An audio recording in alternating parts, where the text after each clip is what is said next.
Hey guys, give me just a second here. We're going to start streaming and we're going to be watching the Super G from Kitzbühel on the Strife, where tomorrow there will be the downhill race, the most famous, in my opinion, downhill race of the year at Kitzbühel as we get into this Olympic season. So working through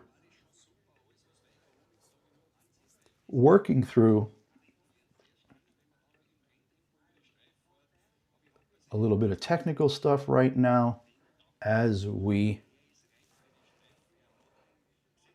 do OBS for the first time in a live stream.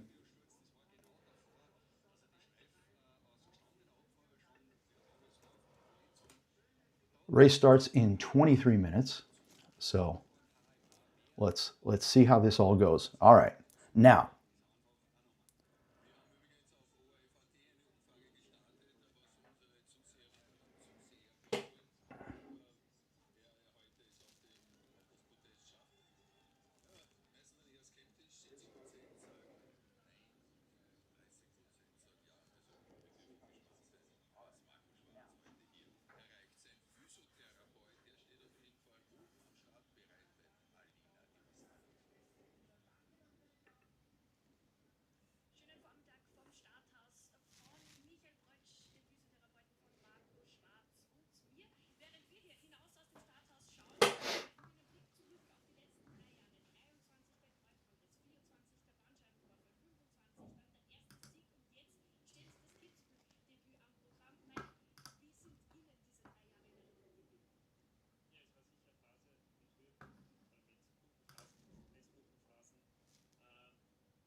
all right, everybody, here we go. Once again, welcome to Kitzbühel 2026, the big weekend. We've got Super G today. We've got downhill tomorrow. We've got slalom on Sunday morning. Love the speed races. You can see I got the weather up here. Weather is absolutely gorgeous. On my other laptop over here, I've got the actual live stream going on. Where is that? Going to, there we go. So watching on here, talking on here, it's a glorious sunny day. Some of the guys are actually sitting. I just saw Franzoni there. So let's do this. Let's go through the start list. Let's go through the start list right now. We'll come over here. Nils Allegre will be first. He is a 32-year-old Frenchman. 9th in Wengen last week, 10th in the Super G in Wengen last week, 10th in Livigno a couple of weeks ago, almost a month ago already. A little bit past his prime, but still always good for a surprise. Guilherme Bosca, not having the greatest year so far. An 8th in Livigno and Super G, hasn't done anything else yet this year. I think the main pack of favorites, race favorites, are going to be from number 5 with James Crawford through to 14. So let's keep going. Jan Zabistran, he's been doing okay. He came out with some really great results recently, unexpected in Wengen, 14th in the Super G. So up and coming talent, 27-year-old, doing okay so far this year. Lucas Feuerstein from Austria. I lived in Austria for a long time. I know them as well as anybody on the different teams here. And he's always solid mid-pack. He's almost certainly going to be in the Olympics. 13th, 17th in Super G this year. 21st in one giant slalom. Now, James Crawford, off a little bit this year. 28 years old. He's done a lot better in the past. Last week, only 26th in Wengen. But here we go. Dominique Paris, the grand old man from Italy of downhill. DNF last week in Wengen in the Super G, but 6th in the downhill, 5th in the Super G in Livigno on the 27th of December. Again, a 36-year-old, somebody born in the 80s. That's pretty incredible in this day and age. The guy just won't quit. And after him comes the absolute shooting star this year. We've got Giovanni Franzoni from Minerva del Garda, the Garda Lake in the north. Not all that far from Cortina, where the Olympics are going to be. So kind of a home field advantage in a couple of weeks. Remember, the Olympic downhill is the opening event. Opening ceremonies Friday night in 2 weeks. Downhill the next day. Actually, it's in Bormio. It's not in Cortina. So more to the north of Milan, and not all the way up in the northeast in Cortina. You can watch. I did a whole preview on the Olympics. It'll be linked in the description below, or you can just find it on my channel. Big preview of all the events and venues and ticket prices and availability for the Winter Olympics, Milan Cortina, coming up in just 2 weeks. 2 weeks from today. It's 14 days. Yeah, exactly. Friday in 2 weeks. Opening ceremonies in Milan in San Siro Stadium. So yeah, that'll be really exciting. And then the very next morning, downhill to start the Olympics right with a bang. So yeah, definitely looking forward to that. But yeah, this guy, he won last week in Wengen, his first win ever, and third in the downhill. So what a weekend for him last week. So he's been really good in training this week. The Italians overall have been really good in training this week. So watch out for him. We've got 17 minutes until Nils Allegre starts the race. So let's keep going. Stefan Rogentin, 7th and 8th this year in the 2 Super Gs. Wengen and Livigno, 14th in the downhill. Last week, he's 31. He's I think he had a little bit better season last year. But again, the Swiss with Odermatt and Van Almen and Rogentin, just unbelievably strong as a team. And you can never count them out. So yeah, Rogentin definitely up there.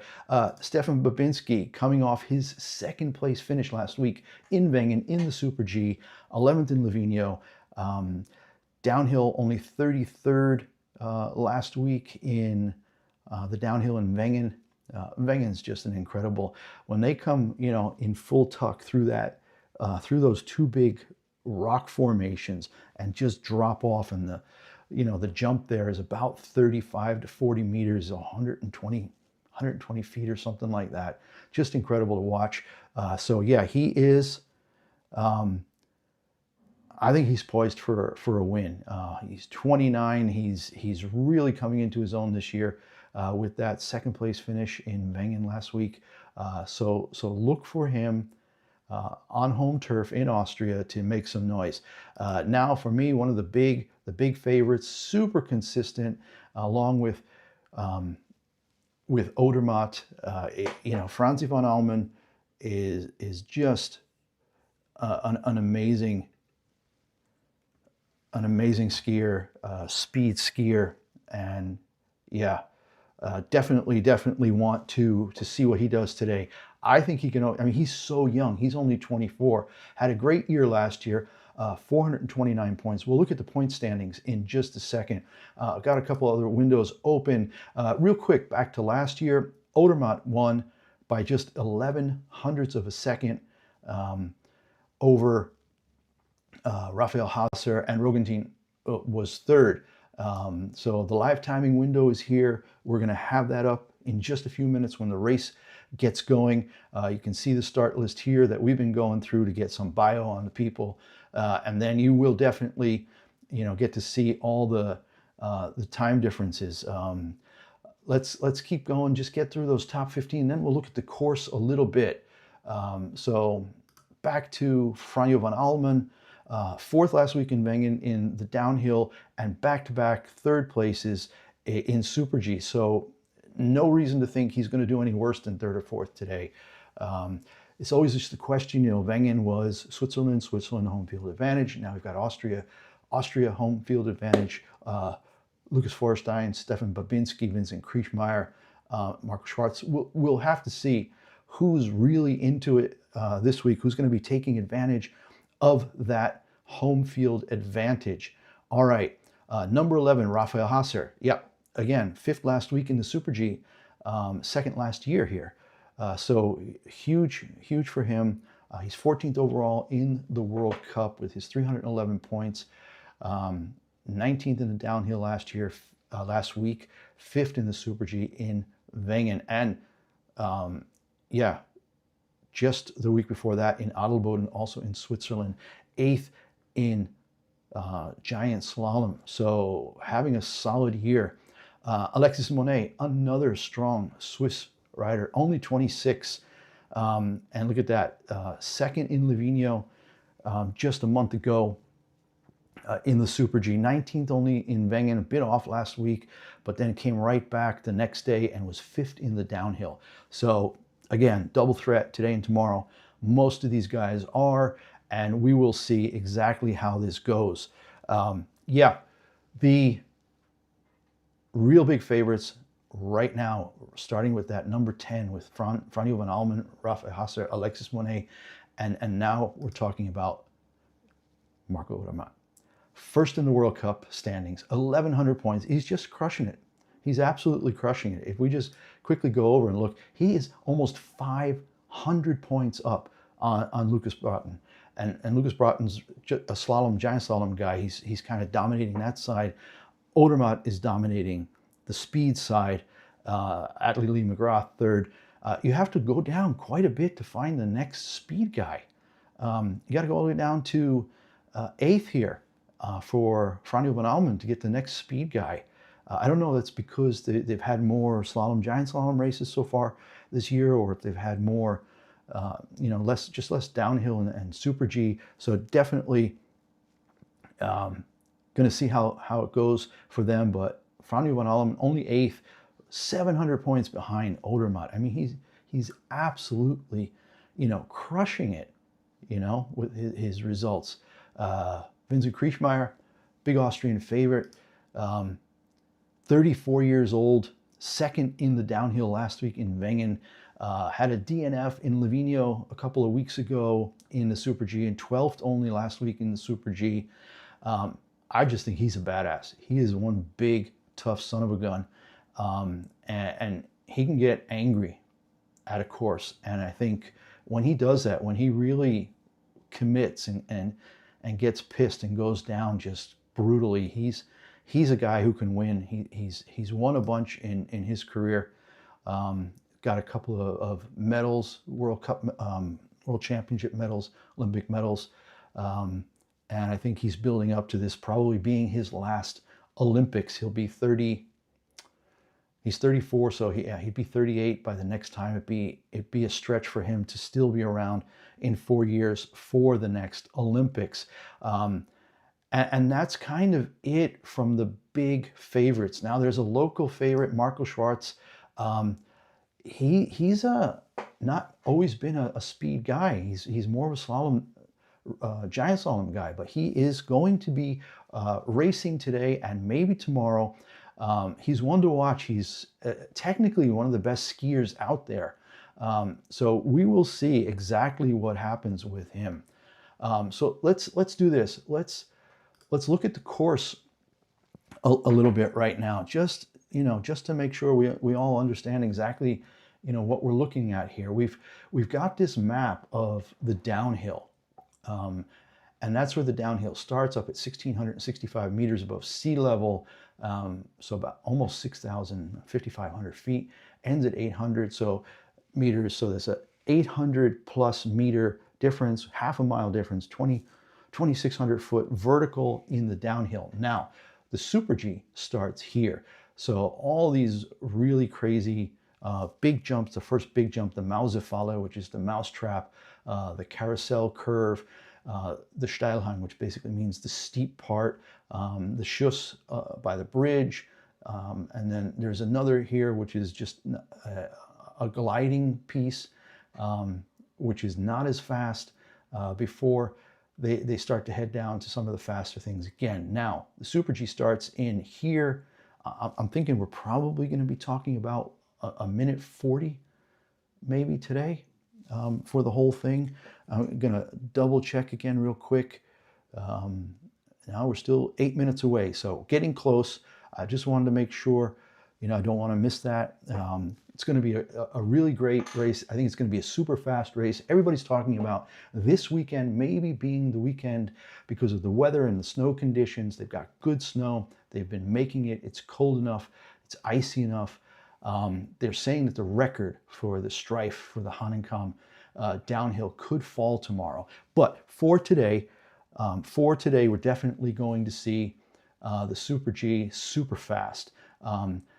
Speeds at the bottom with the Super G curves built in, probably at about 120. I'm going to be watching over here to make sure that I can keep you guys updated on where everybody is. Again, we're going to go into the live timing, which is right here, and we're going to get that going in T-minus 7 minutes. So yeah, super excited. This is my first time streaming a ski race. I've done it with cycling races. Really into basically, my YouTube channel. You're going to see there's a lot of scattered kind of stuff, but everything's about A to B.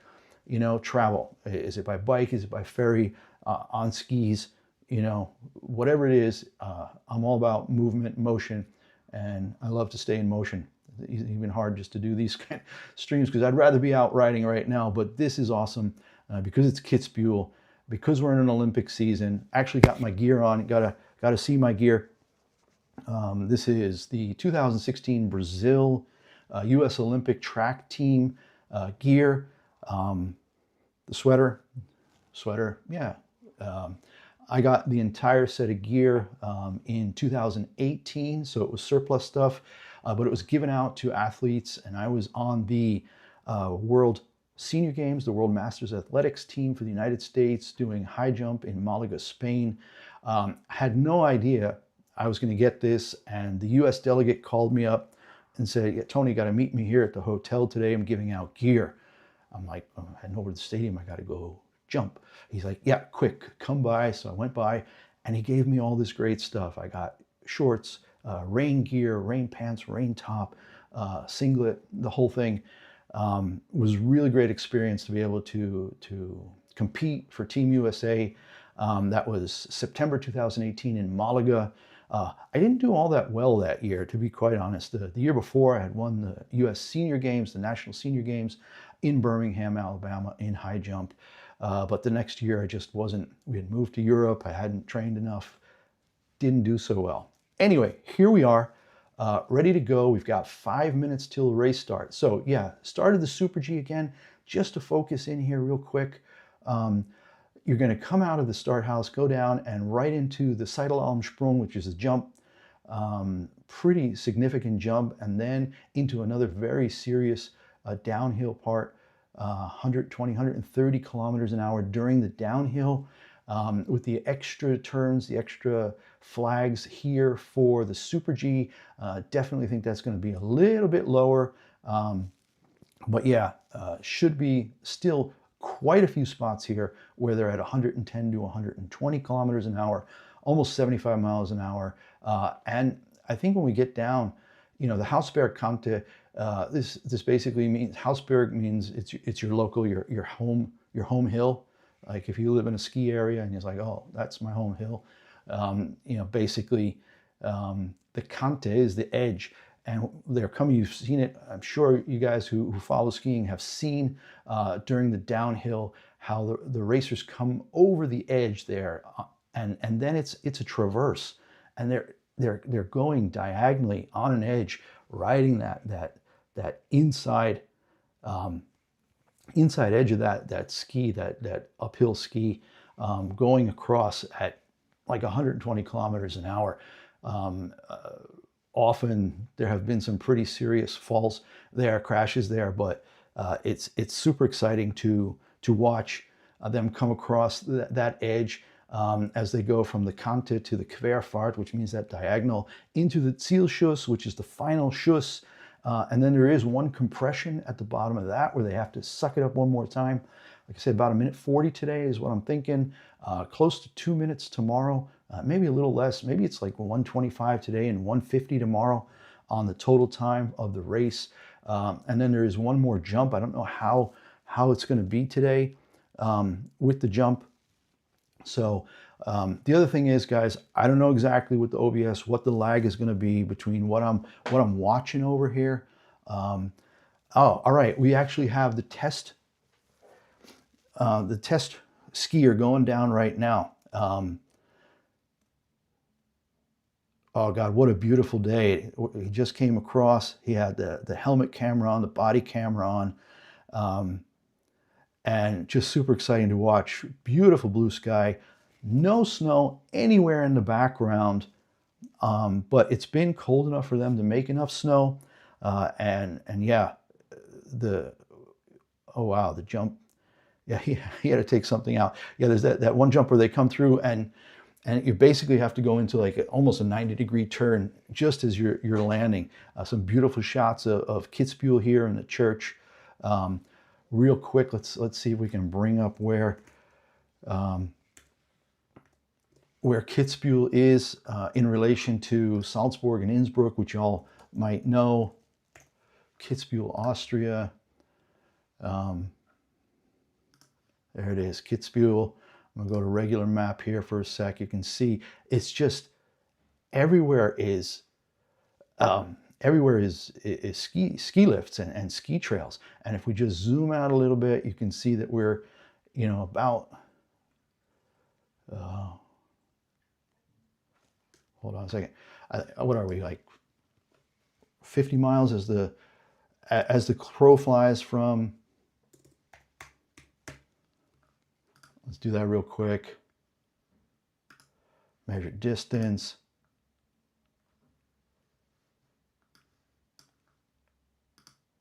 It is 61K, 37 miles. God, what a beautiful day today in Kitzbühel. There are a lot of people there, jackets zipped open, sunglasses on. Anybody standing in the sun right now is not feeling cold, whether it's the early beers and schnapps or whether it is just that sun in the area they call the Zielhang, the Zielraum, where they finish the race. It's just pretty amazing. So start list here again. We are 1 minute away. First racer starts in 45 seconds. So it's getting exciting now. Niels Legre in the start house, and I'm going to follow along with you. The jury radio is giving the all clear. Very little shadow today. The sun is amazing. Here I'm seeing now 22 seconds to go. Beautiful start house. The start houses are all video boards now. It's all advertising. It's incredible. Niels Legre in the start house. Boom. So there's the lag. So I'm watching on the left here, and it's probably about a 30-second lag. So he's through the first time check in 13:19, 30 seconds. So yeah, there's a 22-second delay basically between what I'm watching here in the live Austrian broadcast on my laptop over here. Gosh, gorgeous stuff. Yeah, coming down. Ooh, little bit of a slide there. Feet getting out of whack a little bit. Not keeping them parallel as much as he should.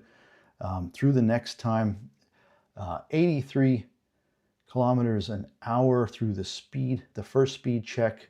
140 kilometers an hour. My gosh, 85 miles an hour as he's through that last thing, and he is done. He is in 109.13. This is shorter. This is 15 seconds shorter than I thought it would be.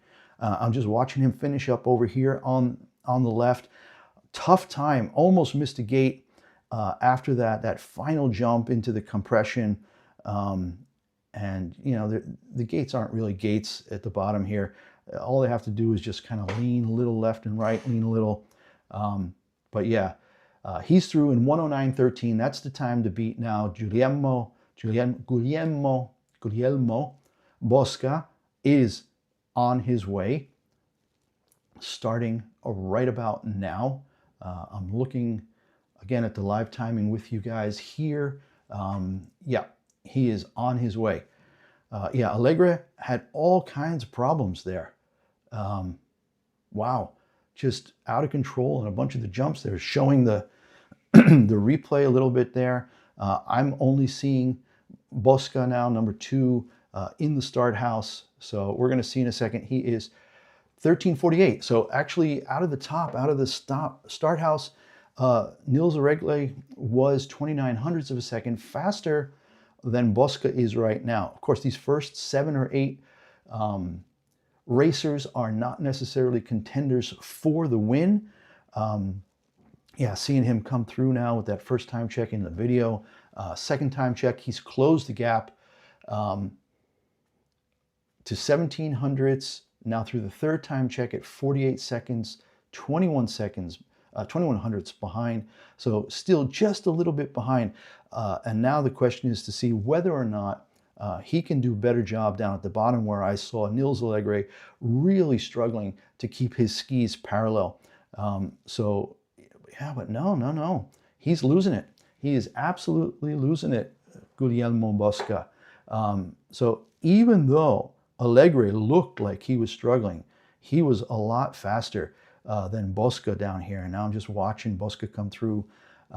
Yeah, so overall 38/100ths of a second differential there between the first 2 riders. No, 77/100ths. He's in now 77/100ths of a second behind. He really lost it after sector 1 was 29. Yeah, then he lost only 1200ths and only 400ths.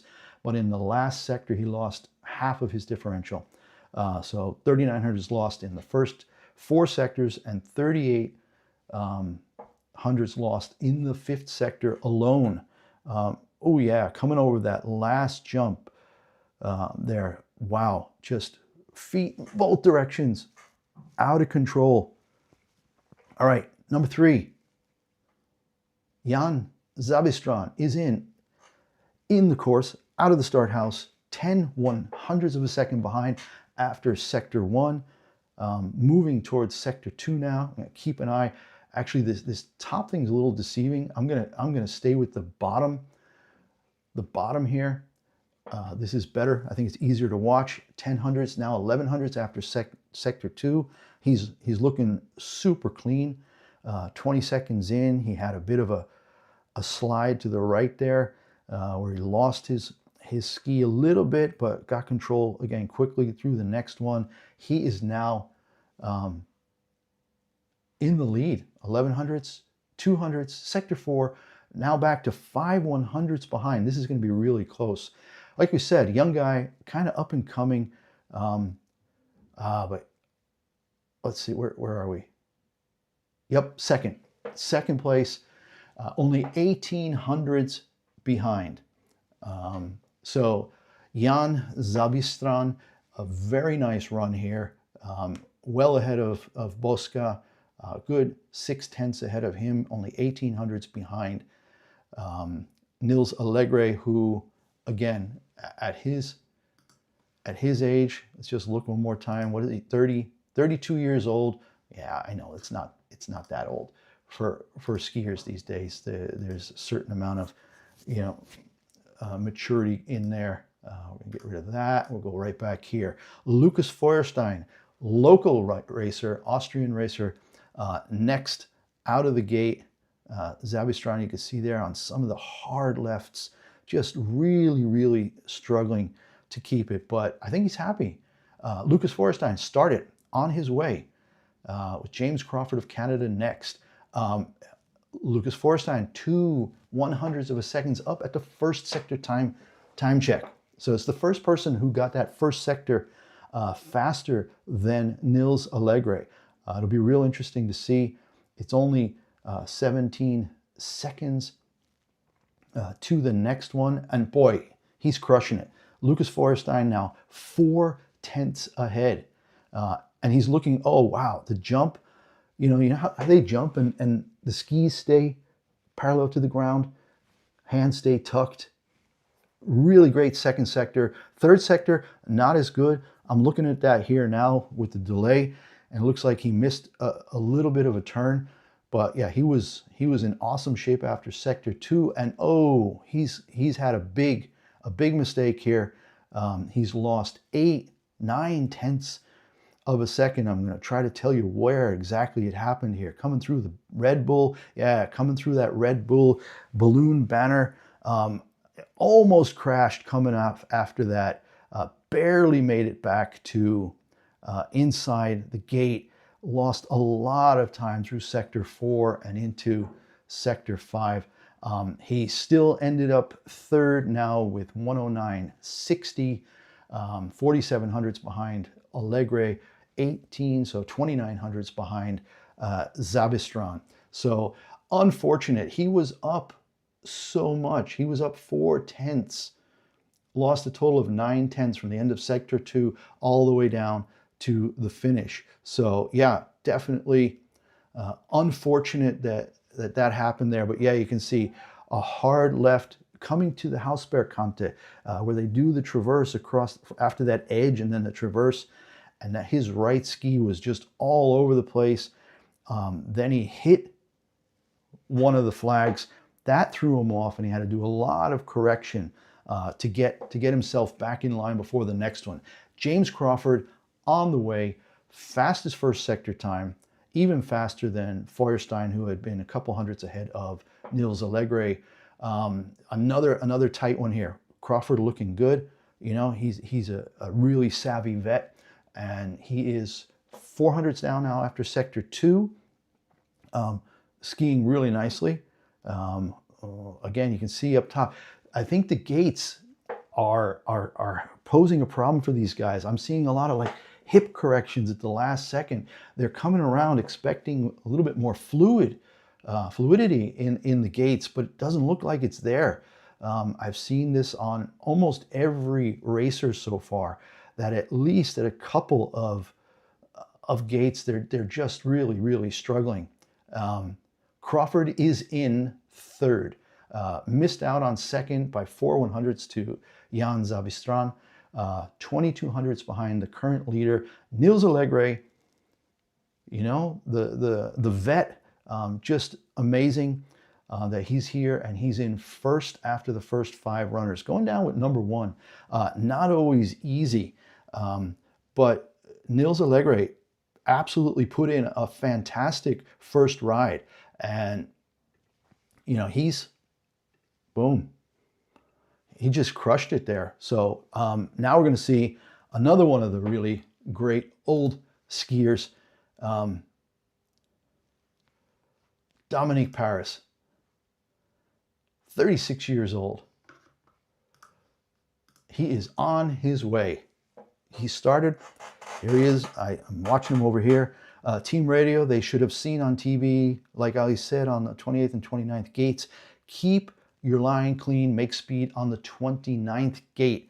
These guys have that course so incredibly well memorized that they know exactly which gates. They're getting radio messages right away. Great first sector for Dominique Paris, 3/10 ahead of Nils Allegre.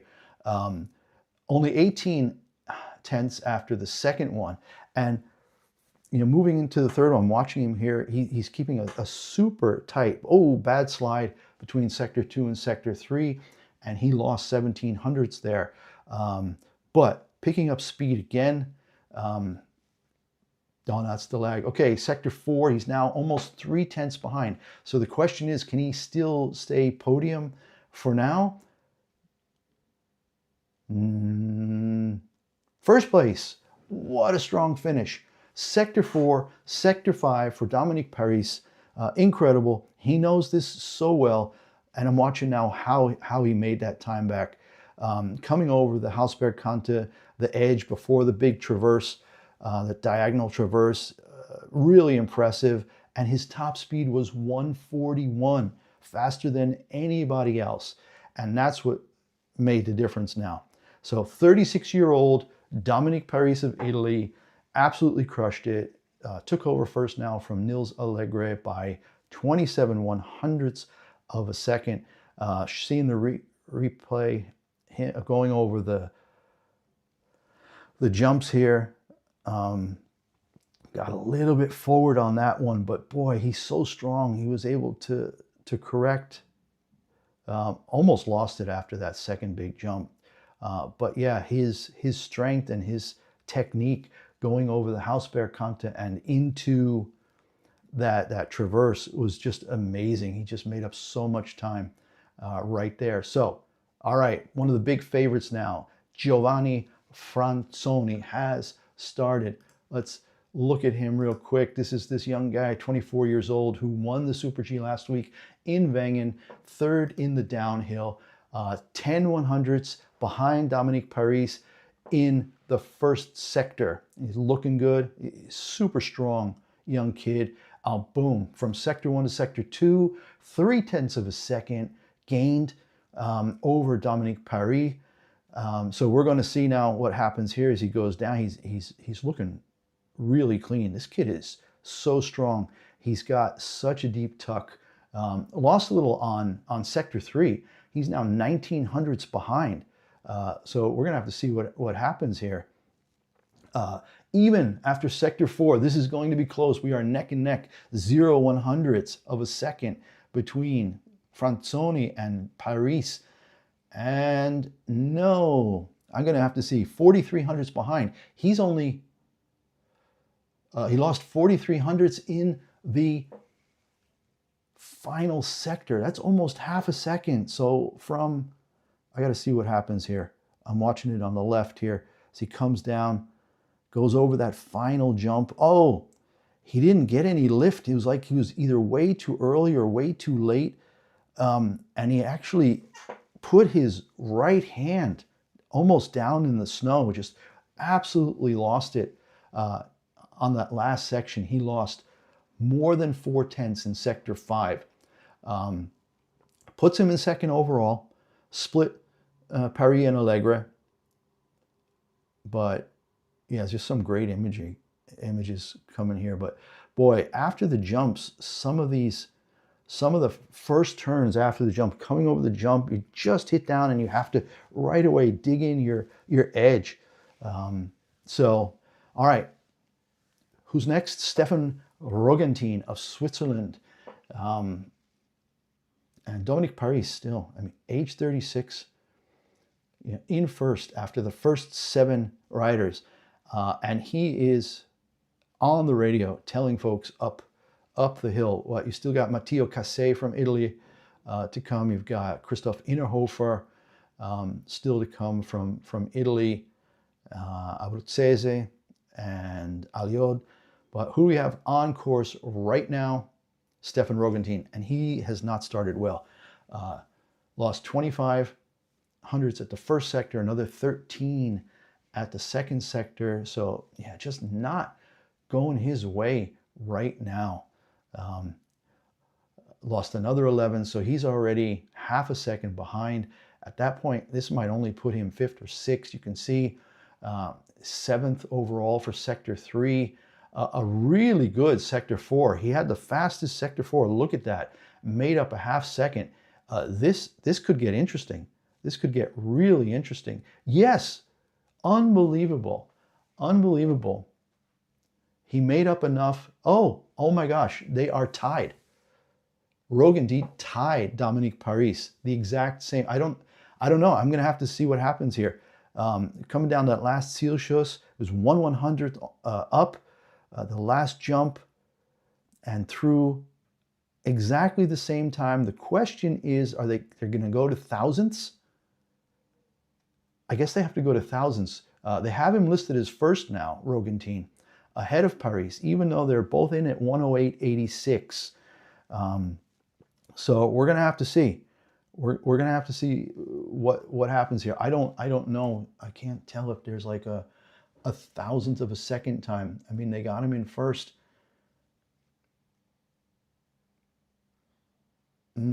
Hard to say. Yeah, super clean over the last jump there. I'm watching through the Red Bull, the big Red Bull rainbow banner. Yeah, you see, he handled that beautifully, where a lot of the guys were struggling there. And that's where he made up all that time. All that time in sector 4.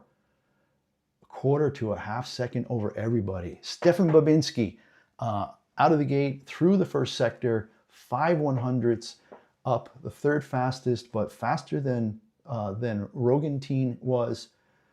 And we'll have to see now. Yep, added another 1500ths. Don't know what that was. Anyway, 1500ths in sector 2. He's up 2/10. Yeah, here's the cumulative up here. Up sector 3, he's now 37/100ths ahead, having an absolutely brilliant run, Stefan Babinski. All right, let's see, sector 4, it's only 10 seconds from 3 to 4. Lost 17 seconds, so he's at 2/10 here if you're following along. 2/10 behind, and he's in first. With a strong finish. Again, that last sector, second best last sector, and puts him in 1:08.66, just 2/10 ahead of Roggentin and Paris. So now we don't have to worry about the winner with thousandths of a second, but for the podium, they might still do that. So Stefan Babinski, super excited as he crossed the line there. They're showing the replay here. Face full of ice crystals and stuff. Yeah, great. Gets to get that ski off right away. Head skis. Austrian. I don't know if the whole team uses head or if just he's using head. That's his sponsor. But yeah, I got the skis up. He's first. They're showing the final jump again. It's always so weird when you see like these jumps and you're looking. You got the background perspective, and you see no snow on the hill directly across. It's a south-facing hill, and it's just awful. All right, here's one of the big favorites on the course now. Franjo van Almen coming towards the first time check, and 3/100ths ahead. 3/100ths. So we're getting into the really, really top skiers now. Franjo van Almen, and he was 3/100ths ahead at the end of sector 1, 17 seconds down to sector 2, and he's now 16/100ths ahead, looking super solid. All right, we got coming into sector 3 now. It's another 17 seconds or so. They're really small chunks they've got. The FIS, livefiski.com. He gave up 2/10 there, so he's now 4/100ths off the pace of Babinski, who didn't even, he had the third fastest sector 3. Into sector 4, another, wow, this is going to be close. 1/100th behind. Van Almen making up time, and yes, he's through. First place, 1:08.44. The last sector, again, so the last two sectors in 10:67 and 10:29, second and first respectively for those sectors. Just amazing. So from that, just above the Hausberg Kante, that final jump, the Zielschuss, yeah, 22/100ths puts the Swiss racer ahead of the Austrian racer. And you know, those two countries, when it comes to skiing, you know, unbelievable rivalry for decades, you know, going back to Klammer and all kinds of guys. So Franjo van Almen, an absolutely brilliant lower sectors 4 and 5. But we have another Austrian on the way in just a few seconds, Raphael Hasser. He should be starting any second now, and has started. So yeah, number 11, Raphael Hasser, number 11 out of the gate, and he is heading in to the first time check. And we will see right away 4 100ths behind Franjo van Almen, who's our current leader. Babinski in second, Roggentin and Paris tied for third. Again, that'll only matter if any of the other favorites don't push them down to see who gets third. Hasser staying close through the second time check in 30:04, 6 100ths behind, going through that the Gleitstück, the gliding section up between sectors 2 and 3, coming in. Great third sector for Hasser, and he's now 0.3 ahead, 29 100ths ahead. So an excellent third sector. Fourth sector, he's now 6 100ths behind. This is going to be another nail biter. Coming down to sector 5, we're going to get to see. I dropped back. So exactly what Franjo van Almen did well was finish strong with sector 4 and 5, first and second respectively. Hasser, after being first through in sector 3, had only the 8th best sector 4 and only the 5th best sector 5, and that dropped him all the way down to third. So now the Stefan Roggentin, Dominique Paris tie is now a tie for fourth.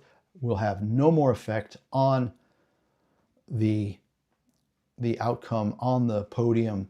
And where you're seeing here, this Hausbergkante, Querfahrt, Zielschuss, Zielkompression, the final jump. This is the area. This is this last 21 seconds or so, pretty much from the edge as they come across. It's just, this is where Van Almen made up all that time. And we're going to see Alexis Monet is started, number 12. And these are really the last 3 guys, Monet, Odermatt, and Kriechmeier. This is kind of it for the race. Let's see. Monet coming into the first time check, 21 100ths behind. Not a great start, but his team radio say the more direction you can get at the gates, take it, go as direct as possible. Didn't help him on the first. He's dropping quickly. Lost another 0.3 at the second time check. Puts him half a second behind already after just a couple of sectors. So not good. It's fairly short, 1:08. I've seen Super Gs that were a bit longer. He's struggling. You can see I'm watching the delay, this 21-second delay over here on my laptop on the left side, and he's just not able to keep control around some of these awkwardly set gates. For me, it's a little awkward. You know, Super G for me is supposed to be a little bit more flowing or direct and not so much, at the Red Bull Rainbow Banner jump, he had a really bad jump. And he is now in 11th, a second 33 behind. He just, at every turn, he lost at least 0.2. Every sector, 0.2 behind, 3 behind, 2 behind, 2.5 behind, 3.5 behind. So it was just a cumulative nightmare for Alexis Monet today. He's annoyed. He's now come through the finish line, got his head hung down, shaking his head, trying to look and see. Yeah, coming around that last corner. Yeah, it's just not at all happy with himself. But let's get excited now. This is it. This is the man of the hour, Marco Odermatt, the best skier in the world over the last 5 years almost now. Franjo's finish jump went long, perfect, not high, but long, and that works very well. So they're giving him tips. Marco Odermatt is getting tips from his team, showing what Van Almen did, who's in the lead, and Odermatt right away, first guy under 13 seconds for that first sector, 12:96. Was it? Oh no, Paris was actually faster. Paris was actually faster in sector 1, but compared to Van Almen, who is our leader, Odermatt was the fastest through sector 1. He's built it out by 2/100ths more, 29.86 as he goes through the second sector time trap, and he's building now. He added 2 whole tenths. He was tied for 4th fastest, 84 kilometers through that first speed trap, but in sector 3, 2 tenths gained. Sector 4, only 9/100ths. This is going to be another nail biter. Here we go, coming through the last gates, the last jump, and he's in first. 3/100ths of a second. Odermatt, you know, we're not going to say GOAT. He's way too young to say GOAT, but Dominator, absolutely right up there with what Hermann Maier used to be doing. You know, these guys are just, he's just incredible. He's just always finds a way. He was up a little, then he was up a lot, and he lost a lot through sector 4. He was only 6th fastest, but then in the last sector made up enough. Yeah, he's just shaking his hand like, holy crap, that was close. 3/100ths. So it's 1 and 2 for Switzerland, 3 and 4 for Austria. Austria's got one more chance to win this and drive the people crazy.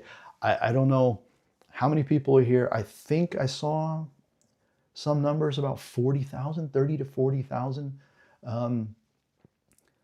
in the finish area, around that big horseshoe-shaped area where they come through the final, you know, timing slot. So Vincent Kriechmeier, is he already started? He has started. All right, so let's watch towards sector 1. Kriechmeier, Austria's hope to win this. Oh dear, 13:26. Only the 11th fastest time. What is going on, Vince? That's not good. I gotta watch and see what happened over here to see. 3/10ths back. That's a shame. Yeah. Lost another 500, so he's now 35/100ths back after sector 2. Looking at the video here to try to see. No, I mean, he looked clean. It just wasn't fast. He's slower than Odermatt by over 2 kilometers an hour. Only 9th fastest through that first speed trap. Half a second behind now. This is over. He'll be lucky to finish in the top 8. Made up a lot of time in sector 4. Does he still have a chance at the podium?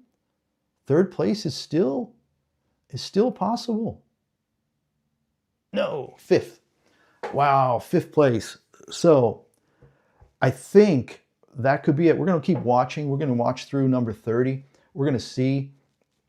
We're going to see what happens with the top 30. After that, very little chance that somebody wins. But right now, as it stands, Marco Odermatt first by 3/100ths over Franjo van Almen, both Swiss racers. And then 3 Austrians in a row, Stefan Babinski, Raphael Hasser, Vincent Kriechmeier in 3rd, 4th, and 5th, 2,500ths, 3,300ths, 4,400ths behind. Oh, Kriechmeier only got 5th by 1/100th over those 2 that were tied, Rogentin and Paris. Remember, for a while they were tied for 1st. So he's 4,400ths back. Rogentin and Paris 45/100ths back. So Kriechmeier into 5th by 1/100th. Frederick Müller of Norway out on the course, number 15, the end of the first group. They usually do 15 racer groups. So the first 15, 30, the top 30 get World Cup points. Frederick Müller, 8th fastest, coming through the first time check, 1,800ths behind in sector 1. A little bit more shadow coming out of the start house right now, but most of the course in brilliant sunshine.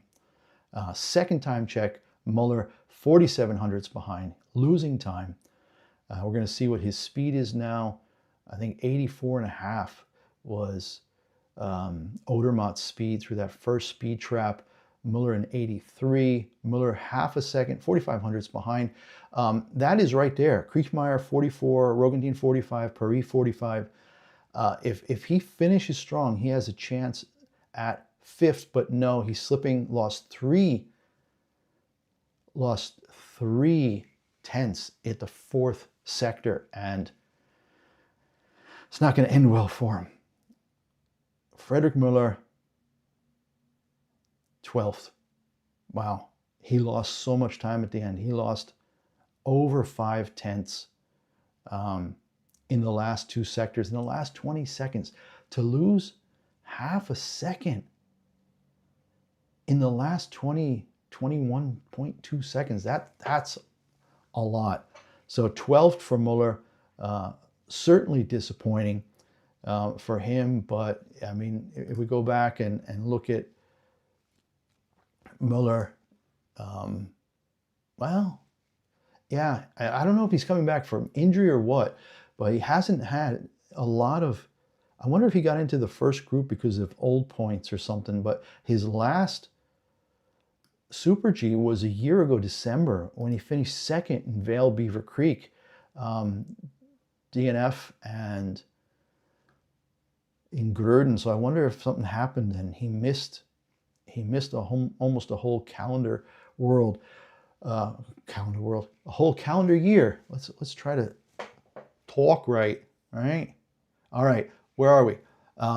Yeah, we're at the first commercial break. First 15 guys are down. Who do we still have left? We've got Daniel Hemmetsberger and then Adrian Smith-Seriested, Marco Schwarz. Marco Schwarz is the big Austrian hope for a crossover racer coming from real strength in slalom and giant slalom, doing it's his first time racing on the Strife, on the, which in English means strip, and like the Las Vegas Strip, but that's what they call the Kitzbühel downhill course, the Strife, and they use it for both the downhill and from a little lower down, the Super G that we're watching right now. So Marco Schwarz, great. He's 7th overall in the World Cup right now with 466 points. So I'm going to look real quick and see where's he getting. He's overall 466 points. Let's look at the individual in the downhill. Yeah, I don't see him there. Where is he getting his points from? The Super G. He's got 145 points in Super G. He's 5th overall in giant slalom with 250 points. And then in slalom, nada. No, 69 points. So yeah, slalom and Super G is where he's making his points. Let's go back to the list here. Are they still at commercial break? Oh, Daniel Hemmetsberger is on the course. 2,500 spot at time check 1, 83 at 2, 86 at 3. Good through sector 4 with 65 100s, but it's not going to save him. Fast at the bottom, 83 hundredths behind, puts him in 10th overall. Sorry, I kind of got carried away looking at Marco Schwarz because there's been a whole lot of media attention because it's an Austrian race and he's an Austrian racer, and everybody's looking to him to maybe be the next all-rounder, to maybe replace Marcel Hirscher, who won several World Cup overall titles, maybe 4 or 5 or more. I have to look that up later. Was talking about a comeback, his own ski brand, the whole thing. But just last week he announced definitely no way he's going to be racing this year and not racing in the Olympics. So put that behind. Hemmetsberger smacking his head, lost a lot of time in the first 2 sectors. Unbelievably a lot of time. You know, the big disappointment today, all the excitement around this young kid, Giovanni Franzoni. He's only in 8th now, 66 hundredths back, but I think it's too short for him. I think he's just a downhill bomber, and we're going to see tomorrow. We're going to see exactly what happens tomorrow. All right, Seriestad is on the course, and he has the 2nd fastest start time through sector 1, 12:93. That's unreal. You know, only Dominique Paris was faster, and he's 6th overall now. Time check 2, 2200ths off now. So he's lost a quarter of a second between time check 1 and time check 2. 84 kilometers an hour to first speed trap, and then he's still a quarter of a second off. He's holding it now at 20, about a quarter of a second. He hasn't really lost anything more. Coming into time check 4 now for Sejersted from Norway, 140 kilometers an hour.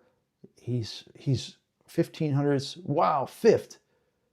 A great finish again. This is another one of those ones where a super start and then a complete mess through second and third time checks, and then an unbelievably strong finish. And Sejersted has put himself into fifth ahead of Kriechmayr. He only missed the podium by 1100ths of a second. That's a pretty brilliant result for Sejersted. So we're going to go back and look at the start list here and see Sejersted. What was his? Oh yeah, 9th last week in Wengen. So he's coming off a really good result last week with 9th. Oh my goodness gracious. Through the last jump, he had a terrible time. He almost fell. This is unbelievable. He was almost, I'd say 70 degrees over to one side. And he somehow managed to get one ski down. That is unreal. If it wasn't for that, I say he would have won. I mean, he only 3600ths behind, and that bad of a mess up. And I'm sure we'll get to see, you get to watch highlights later. But now it's Marco Schwarz. So the Austrian hope dispelled pretty quickly. 1500ths through time check 1, 4700ths through time check 2. Way off on the speed, going through the first speed trap, a whole second off through time check 3. So this is just absolutely not his day in the Super G. So I don't know if he's just trying to gain experience, either in the hope of doing this in the Olympics in 2 weeks, or maybe for the downhill for the combination in the Olympics. But yeah, from watching the video, he's struggling so badly. Ended up a whole second behind. He is now through the gate, 15th out of 18, just under a second, 9900ths behind. Yeah, never had the speed. Technically, you would have thought it would have been his race, but big disappointment. That kind of cements the Austrian hopes. You know, there's nobody else from Austria until 38th or 39th. And you know what we haven't seen yet? We haven't seen a single American racer yet. How do we get to number 19 and there's no Americans yet? Ryan Cochran-Siegel is waiting in the start house. Mattia Casse of Italy is on the trail, on the course, and he is 800ths back through one time check. And Ryan Cochran-Siegel, the first American racer, is next after him. So Mattia Casse coming through the second time check now in what happened? There we go.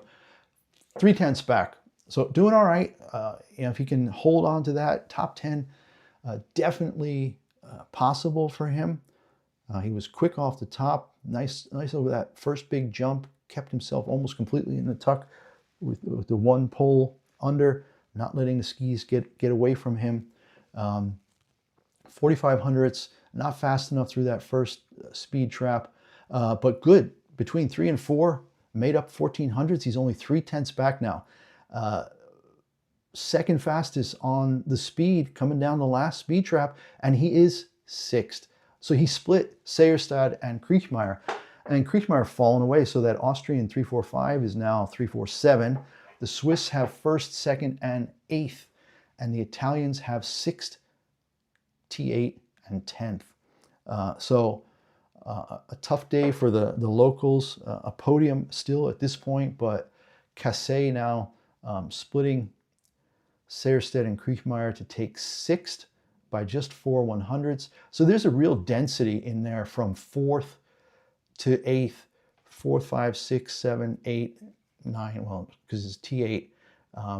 There are 4 guys within 4, 5, 6, 7, 8, 9. 6 guys within 12/100ths of a second. So super tight right off the podium. Okay. Odermatt still in first with a time of 1:08.41, just 3/100ths ahead of his countryman Franjo van Almen, who's in 1:08.44, 300ths back. And then Austrian Stefan Babinski, 25/100ths back in third to complete the podium. Ryan Cochran-Siegel, okay, first American racer, lost almost half a second at the first time check, made up 1600ths by the second one.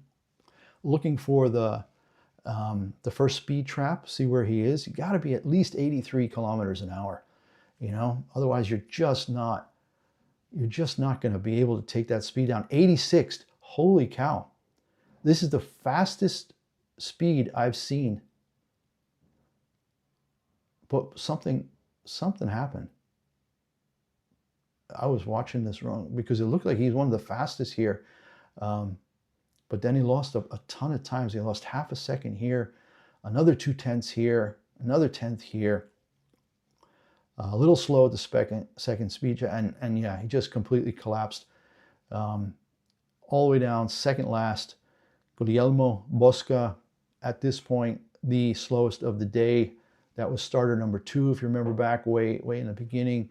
And Ryan Cochran-Siegel, unfortunately, the first American rider, finishes second last to this point. Even though he was 4th fastest in Sector 5, it wasn't enough to save him. Just way off the pace. Cameron Alexander, another Canadian. I don't know if any of you are old enough to remember the Crazy Canucks. Ken Reed, Steve Podborski, guys from the old days, were tremendous downhillers and Super G racers. So yeah, exciting stuff there for the Canadians back in the day, and they've had some luck with Ryan Cochran-Siegel and some of the other guys. James Crawford over the year, not Ryan Cochran-Siegel, James Crawford. So here we are, Cameron Alexander on his way, but only 18th through the first sector. Is not looking good either. Again, we're past any of the real challengers, you know, for a podium or for a top 10 even at this point. Alexander losing more time, lost another 3/10 through. Speed check, not bad. 8th fastest, but 7200ths, 7/10 now through time check 3. So he's losing it in every sector. Made up a little time in sector 4, made up about a 10th. We're going to see his speed here, 144. That's pretty good. See if he can get anything out of this. 62, yeah, a nice finish. Top 10. There you go, Cameron Alexander, you know, pulled it together. And actually from the end of sector 2 until the finish, he was actually 1/100th faster than Marco Odermatt. So solid, 144.1. Watching him go through the, on the tape delay here, there's 21 seconds between what I'm watching and what I'm saying. But yeah, a solid finish for Cameron Alexander to take him back up into a top 10 position. Justin Morizier is next, another Swiss rider. What can we say about him? He has started now 17th in the downhill last week, 28th in the Super G in Wengen. So he's on the course. He's through sector 1, 2100s back, 13th fastest. Overall, he's going to have to do more than that if he wants to get into the top 10 like Cameron Alexander just did. So kind of watching those comparative times here as we watch. He should come through now any second. 74. So another 10th, half a second lost, another 10th lost over Alexander. So unless he can do what Alexander did and start really, keeping up that pace through here, definitely slower by 1.5K. Yeah, he's still losing. He's up to 9/10 back. 9/10 back gets you 14th if you can keep it. Coming through time check 4:83. He's made up 7/10. I'm wondering, is the final schuss into the finish line getting faster as it ices up a little bit? 113 back. Now he lost another 3/10 in sector 5. So Maurice 18th out of 22 guys who finished. Yeah, Cameron Alexander to start 21st and end 10th, pretty solid. Who's next? Who's next? Jeffrey Reed, another Canadian. What do we have for him? Jeffrey Reed.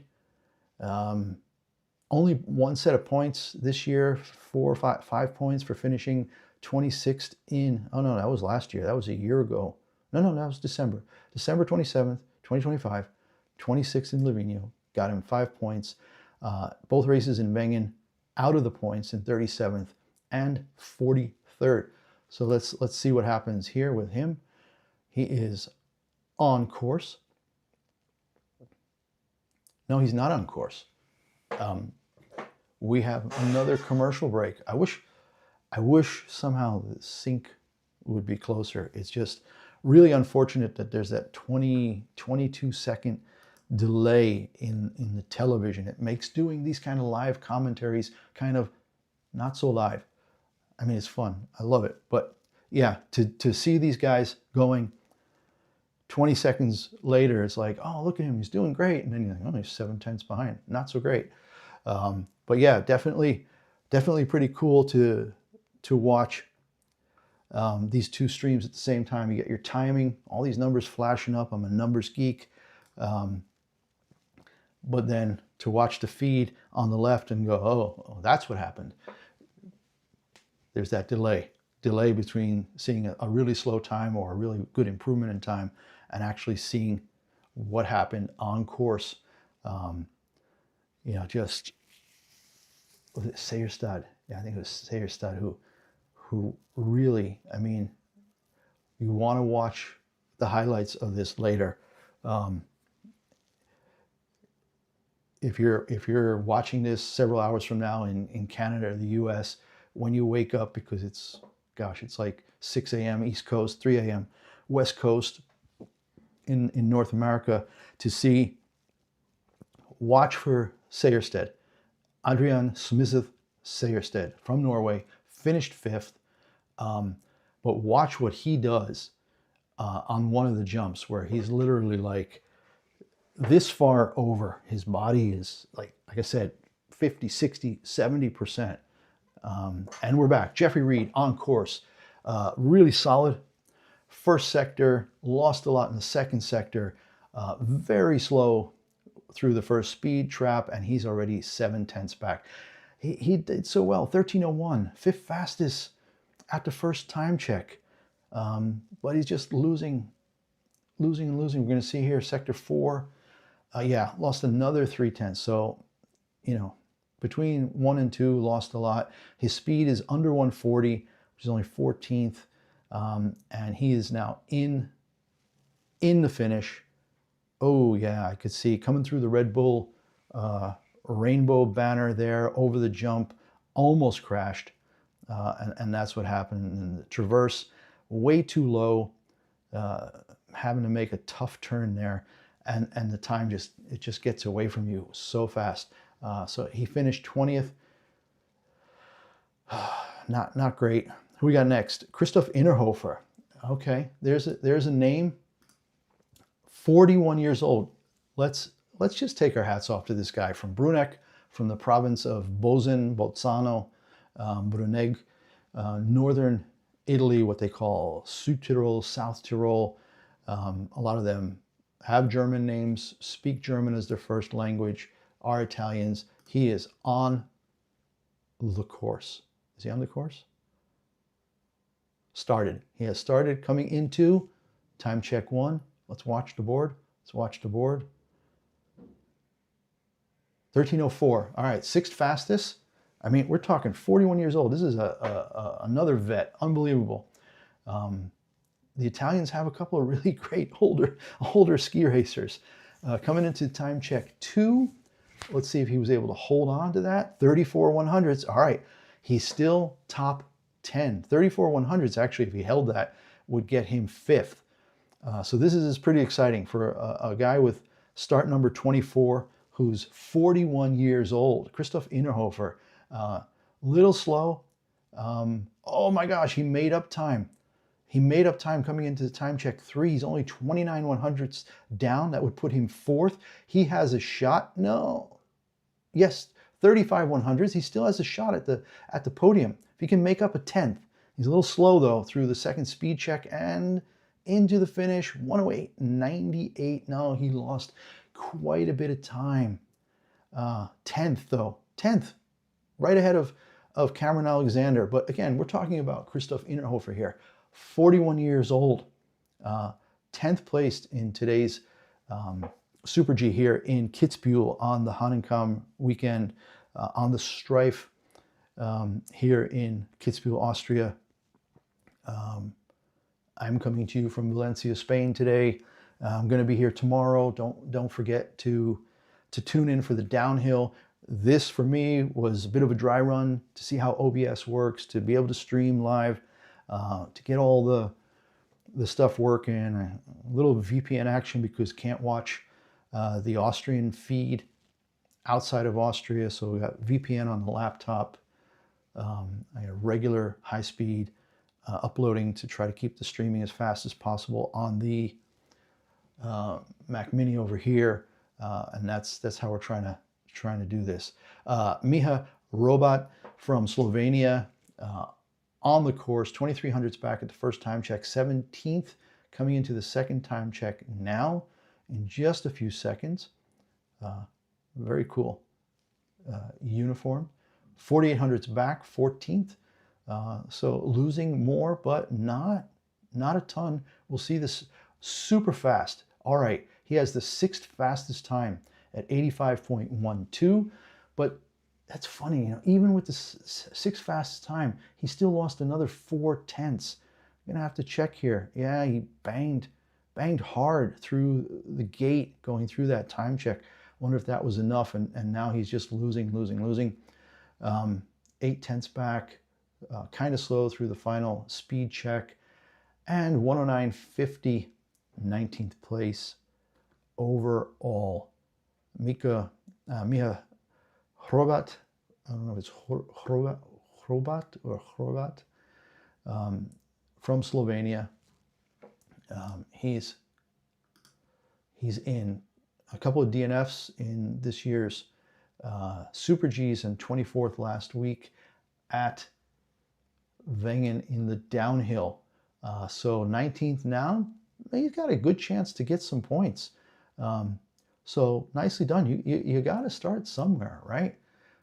Is he 30-year-old? He's been around a while. It's not like he's some new kid on the block. Mathieu Baillet on the course, coming up towards time 1. Remember, the time to beat 1:08.41. There are only 9 guys under 1:09. Baillet, 2100s back, 15th through the first time check. Got that real nice common red, white, and blue French ski suit on. Lost another 2700s through sector 2. He's now 4500s back, but that actually puts him in 12th, which tells me a lot more people lost more time from sector 1 to sector 2. His speed is good, 86.65. Now let's see what happens, because I've seen this before.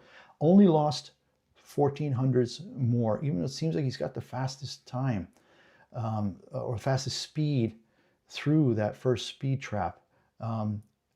Yeah, made up a little time from there, from into 3 and into 4, but really slow in the second speed trap. So he obviously had some trouble coming down the last thing, and he's in 109.35. That's 94 hundredths back. Is it going to get him top 10? No, 16th. All right, so we now have 19 people within a second, and we have 9 people within half a second. But it was really a two-man race today. Marco Odermatt first, and will stay first, 108.41. Franjo van Almen, also from Switzerland, 300ths back only in second. And then the Austrian Stefan Babinski in third, 25 100ths back, a quarter of a second back. I don't know about any kind. Jared Goldberg, next American up now with number 27. He's dropping in start house right now. They're showing some stars here. I think, you know, always a lot of famous people at this race. Jared Goldberg, 36 hundredths behind at the first speed check from the United States, puts him in 25th. Not looking really good so far.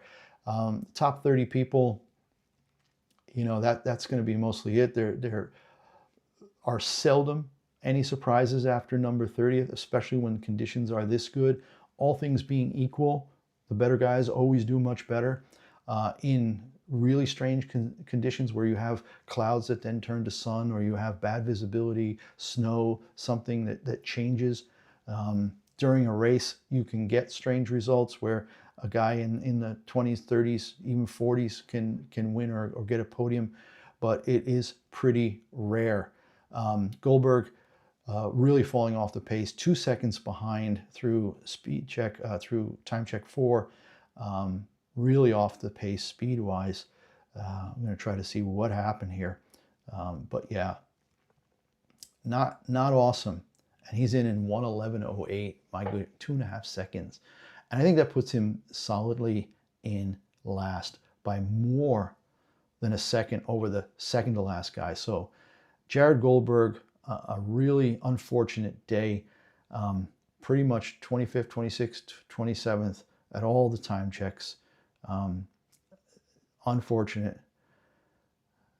You know, right now, U.S. downhill skiing, I think U.S. skiing in general for the men, not great. U.S. skiing for the women, incredible. Michaela Schifrin, of course, 5-6 wins already this year.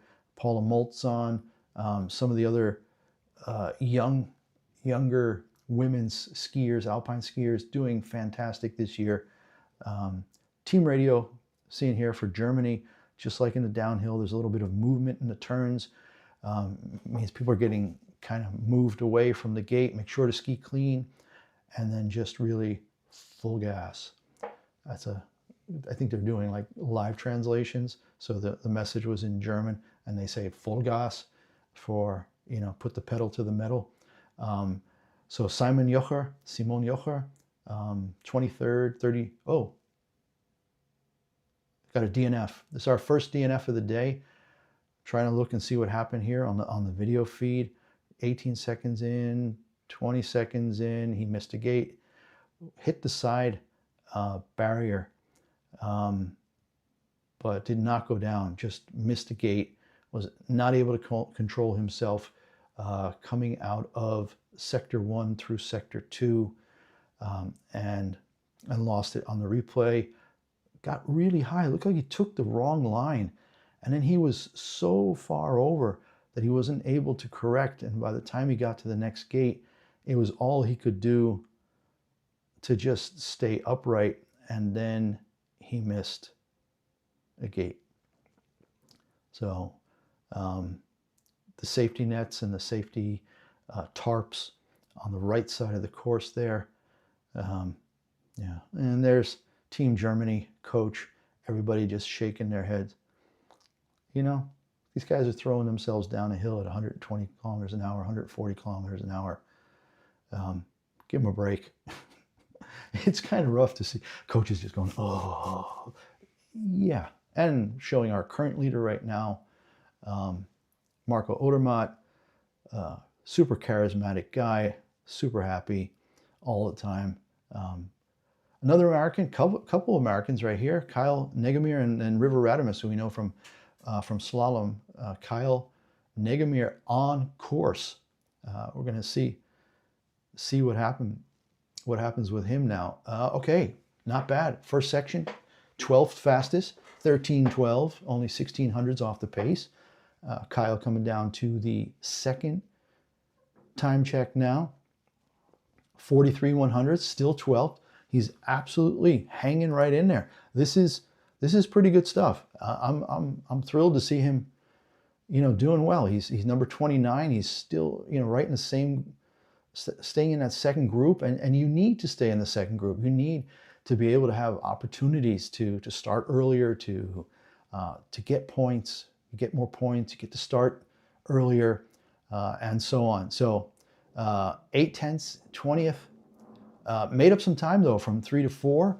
A little slow through the second time check, but only 6600s. This could be a top 10. This is pretty incredible. 105. Oh no, he lost it at the end. Again, goes from 6600s back at time check 4 to 105 back at the end. Only 20th fastest through that sector 5. And unfortunately, that puts him 20th out of 29 racers so far. Yeah. But 20th probably will get him points. And I don't know. I got to take a look. Does he have points? Yeah. I mean, he had points in both of the last Super Gs, in Wengen and Livigno, 16th and 24th. So he's 20th right now, which splits the difference on those two. So good for him. He's definitely going to be able to go to the Olympics with 3 top 20s, I would think, to represent the USA there. But yeah, River Radamus next up, number 30. That'll be the end of Group 2. There'll probably be another commercial break. River Radamus, 9th fastest first sector, 13:09, just 1300s back. Super technical racer. Let's see what he is. Coming through the second time check in 30:26, so 4/10 back. Really have to see if he's able to do that. 26th and 14th in Super Gs this year. A little slow through the first speed trap. No, sorry. They just refreshed. But he lost a lot of time there. He lost almost 6/10 between Sector 2 and Sector 3 time. He's almost a second back now, but made up 300s. A second still gets you in the top 20. Let's see what he can do on the last 20 seconds here, and he's in 109.71, so 24th, which is kind of in line with the Super G results that he's had so far this season. Yeah, 24th. Hopefully that'll be enough to hold on for points. Trying to see. I think I'm going to stay around until number 42 or 43, the last of the Austrians and Swiss that I want to cover. And then I got to get going. But again, tomorrow. We'll be here tomorrow for the downhill, starting, I think, at about 11. Race at 11:30. And that's going to be super exciting. Fewer turns, higher speeds, longer jumps, and probably the exact same kind of favorites. Odermatt, Van Almen, and I think Giovanni Franzoni. He's going to want to make up for today. He's 12th today, and I'm sure he's super disappointed because he just won a race recently, and I think you're going to see him go for broke. He's going to try to win on the Strife tomorrow. Hanenkam downhill. We've got another commercial break here, trying to catch up a little bit. Next racer will be Arnaud Boisset from Switzerland, then Blaise Giesendanner, Marco Kohler from Switzerland, Brody Seeger from Canada, Alexander Amalt Kilde, a great ski racer, but injuries. He's been injured for so long, but I think he wants to get back for the Olympics. if I'm not mistaken, it's Michaela Schifrin's boyfriend at this point. And a couple of results in Super G towards the end of last year, December of this past year, 27th and 36th. Didn't start at the races in Wengen last week. He's coming up. Boisset is just about to get started. So what number is Kilde is 35. All right. Boisset did not finish. He was 17th fastest at the first check. I'm watching on the left side here, trying to see what happened. Hopefully not a bad crash. Hopefully just like Simon Jocher, a few racers before, three? Oh, not good. He got launched over hill, came down pretty hard on his, I think it's his right hip. Yeah, leaning his helmet on his arm. I think they're going to have to stop the race for a minute to see if he gets up under his own power. He was only about 20 seconds into the race. Came around this right turn in a shady spot. Got launched. He's on his knees. He's still kind of leaning. I think it looked like he came down hard. Yeah, and this is snow, but this is really hard, icy, packed, artificial, mostly snow. He's going to try to get up. He's on his right knee now, he's got his left foot on the ground, so in a kneeling position. He's talking, his head is up. Yeah, I'm sure it's just a lot of adrenaline. Okay, both feet standing. Amazing how fast the medical crew gets there and how quickly they attend to these people that, within seconds they were there. Within 15, 20 seconds, the guy with a stretcher there in case they need it. One guy taking his skis off for him. And he comes into this little compression around a left turn, and he's just wide. He's just way wide. And he tries to adjust so that he doesn't hit. Oh, but then he does hit the gate.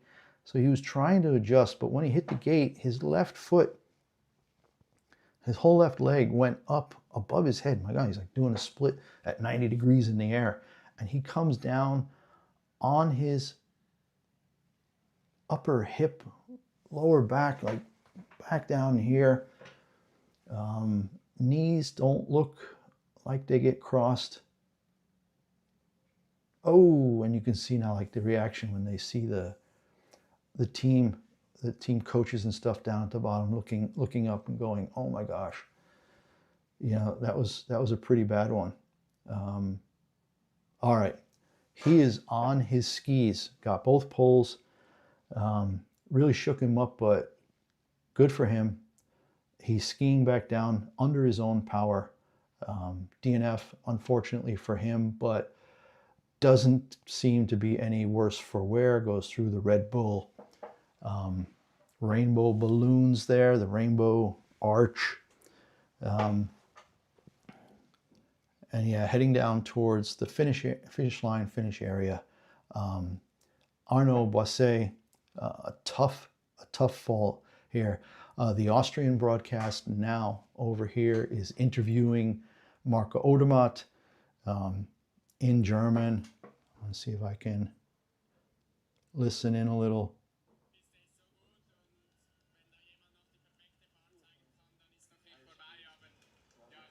That Swiss German, he does actually a really nice job of speaking more of the high German when he does interviews, because Swiss German is really difficult.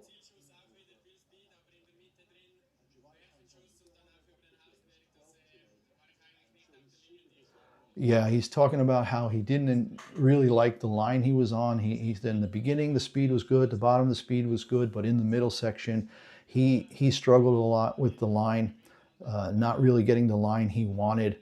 He still won, But you know, this is why he's so great, because even when he wins, he picks it apart. He's very methodical about being self-critical and understanding where it could have been better. Um, so that's the situation. He's giving interviews right now, but we have a racer on the course, and it's Blaise Giesendanner of France, and he is through the first time check, 17th, 2100s behind. But then the drop-offs tend to come pretty quick. Let's see, he's coming in now just about to time check 2:12. Excellent, 3900s back. He only lost an additional 1800s on that. More interviews going on the left side as we deal with that lag. Giesendanner, really fast, 85.52. That's the 8th fastest first speed trap. And half a second, so he's lost another 1500s. He's losing little bits. If he can keep this together, he'll finish under a second. Yeah, only another 300s. This is looking good. Where would he end up? He could end up in the top 13 or 12 or 13. Little slow, 9300s, finishes 16th. He's going to be really happy with that. Giesendanner is 16th. You can see it here, 93 100s back. That gives us 20 people within the first second now. Giesendanner, let's see. Yeah, he's going to be thrilled with that. He has not had points yet in the downhill or the Super G this year. 32nd and 43rd in the Super G, 46th in the downhill, only 18 points overall. And he's going to be thrilled because he might get that many points today. If he can hold 16th, that's a pretty good day. So we'll see where he ends up. But start number 32 coming in at 16th, pretty impressive. And we'll see now what happens with him. But right now, back to the next racer, Marco Kohler from Switzerland. Not great in the first sector, only lost 1900s in the second sector, 9th fastest time at the first speed check, 7/10 back. So we're still seeing the course is holding up really nicely. He could actually be 20th right there, 22nd. He's in 22nd. Okay, the interval has changed. I think they're going like every minute now with the start instead of every 90 seconds. Maybe that's what happens after 30 riders. But Marco Kohler of Switzerland in 22nd with start number 33. All right, we've got Brody Seeger of Canada now on the course, coming into the first time check. Again, we're going to go through number 40. Yeah, Brody Seeger, 2900s back at the first time check. Got to be closer than that if you want to even get into really good points. Where are we now? Brody Seeger should be right about now at the second. There we go. 7100, so 27th. So he's losing more and more as he goes down through those first two time checks.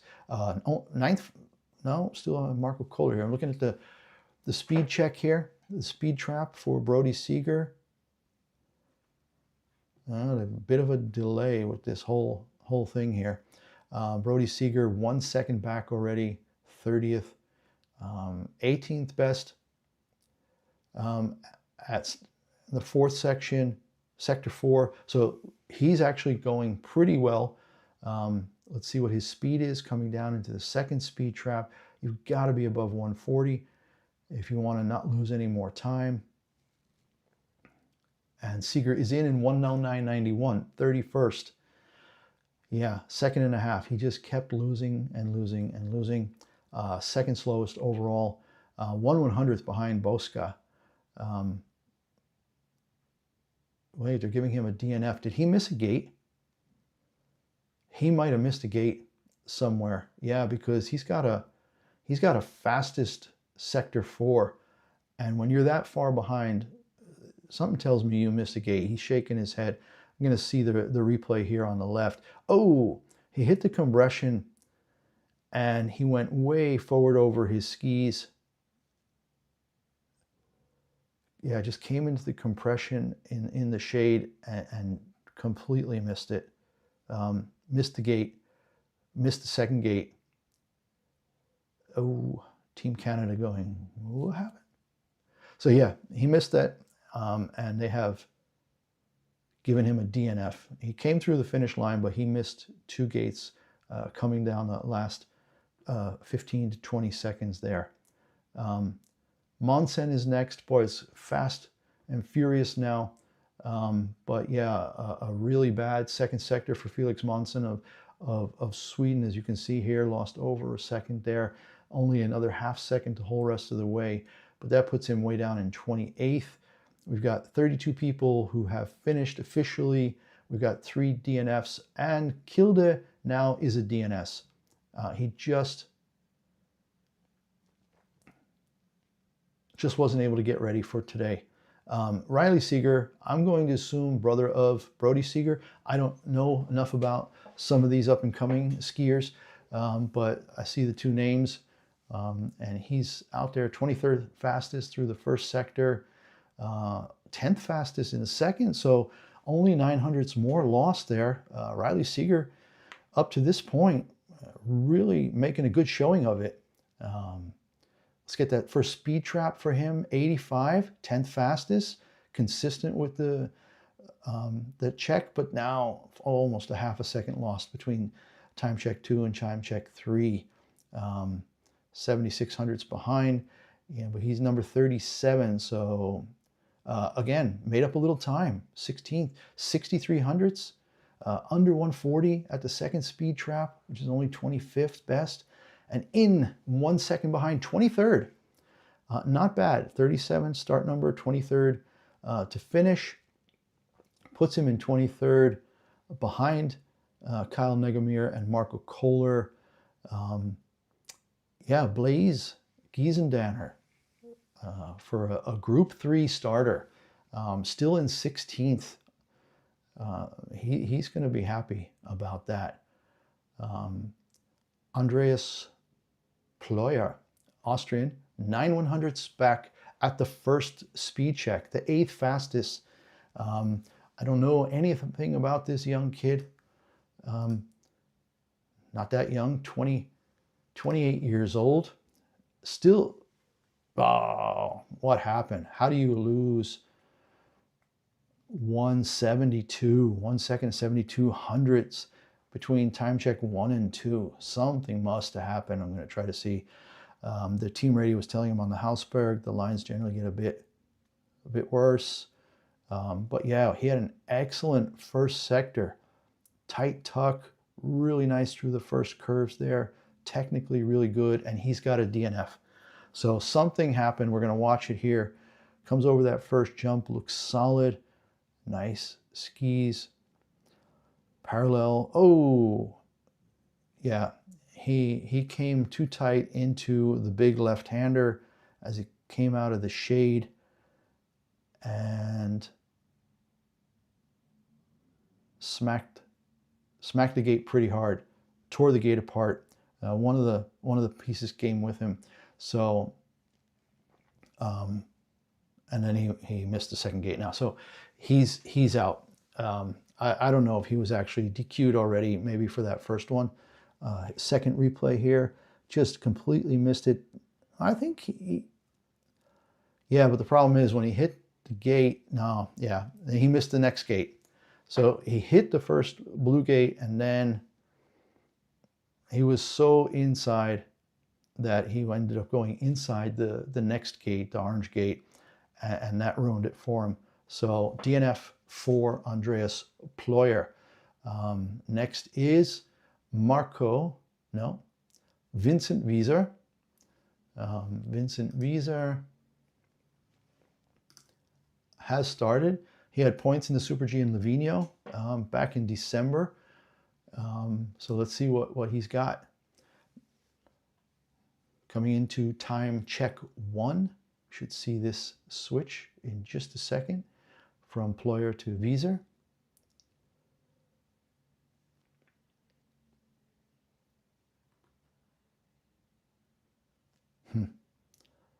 More delay than I thought. Are they holding him? Oh no, there we go. 13. Wow, 5th fastest first sector for Vincent Wieser. 13 seconds. Just 400ths off the pace of Marco Odermatt for the first sector. Now I have to wait 30:11, 25:100. Okay, we've got something brewing here, guys. 30:11, only a quarter of a second back, 8th rank for the second sector. Technically looks really good, really tight, deep tuck. Only 17th fastest through the first speed trap. Only 100, oh, he's 7th, 2600. This could be huge. Vincent Wieser, someone without any good results really. But now he lost quite a bit between 3 and 4. Sectors 3 and 4 lost 6/10. Doesn't have the speed, didn't get to 140. I'm going to have to see what happened there. And he's in 109.64. Oh, I mean, he was 47 seconds through, 2/3 of the way through. He was still 7th. And just lost it here, 109, 27th overall. If it gets him points, you know, maybe he'll be happy for that. But sector 4, sector 5, almost a whole second. He was only 1/100th behind at the 3rd sector. Unbelievable. You know, you always hope for little exciting bits towards the end of a race when everybody else is already celebrating, and then you don't know.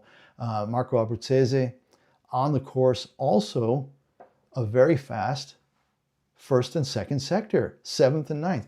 It's a good thing we didn't leave yet. We've still got some excitement in this race. This is racer number 40, and he's in 9th, almost halfway through the race. His speed at the speed trap, again, 28th place, and now he's down to 24th, 8/10 back.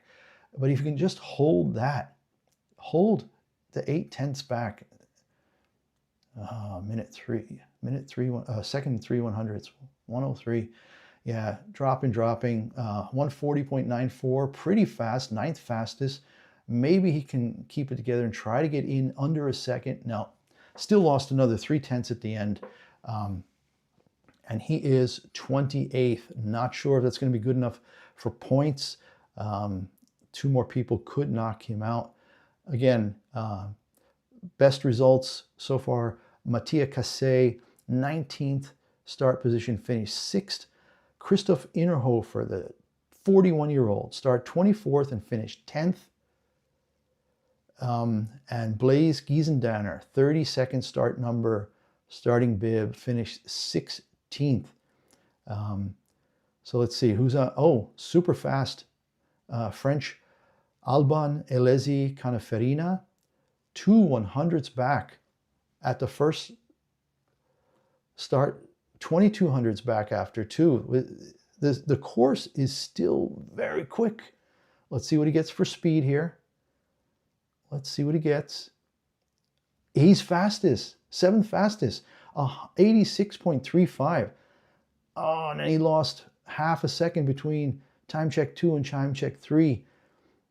7/10 back, man. Keep it together, man. You're going to get some good points. Yes, 16th fastest, going through from 3 to 4.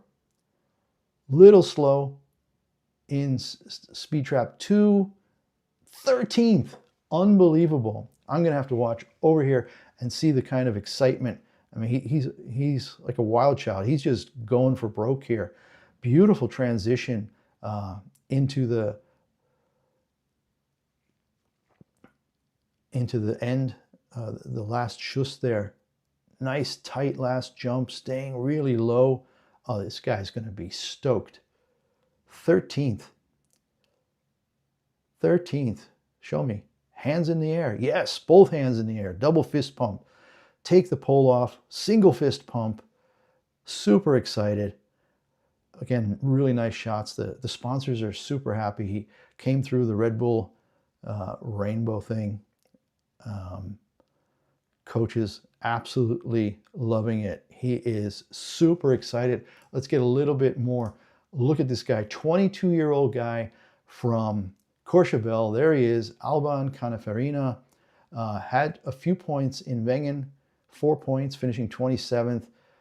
in the downhill, did not finish in the Super G, and was 17th in the giant slalom. So unbelievably cool experience for him. 13th is going to get him a lot of points. When you get that many points in a race, and you're start number 41, you're really just about knocking on the door of getting up into that top 30, into the second group. Austrian Manuel Treininger, he's in 29th. So excited about that French kid from Courchevel here, Albon. You can see all the individual. Yeah, the FIS site's really cool, by the way. You know, check out the FIS site.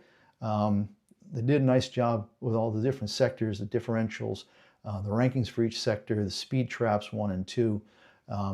Nice stuff. But yeah, bib 41, 13th place.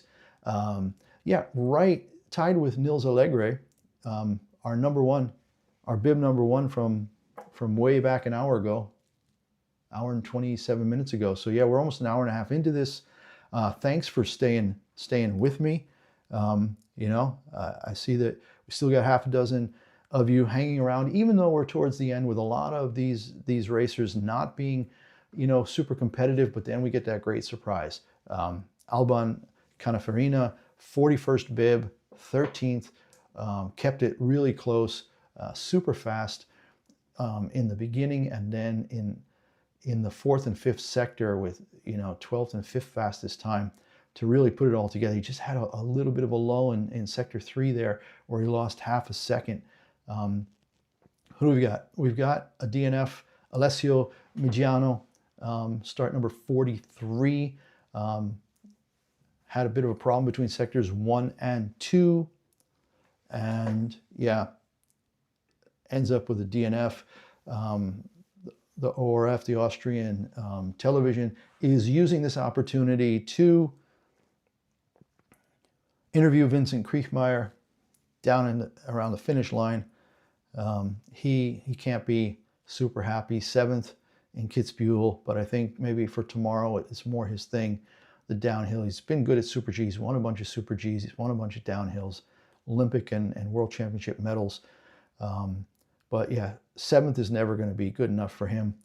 And like I said, he's 34, and I just don't know if he'll keep going with this being an Olympic year and kind of a natural retirement point for him. So yeah, we'll see. I just don't know that he'll keep going after this year. Heck of a racer, a great career. Yeah, once again, Albon Canafarina, you see here, 13th. He's going to be super excited. Oh, Roman Baumann. This is a guy, another really old guy, 40, really old. I'm 60, Christ.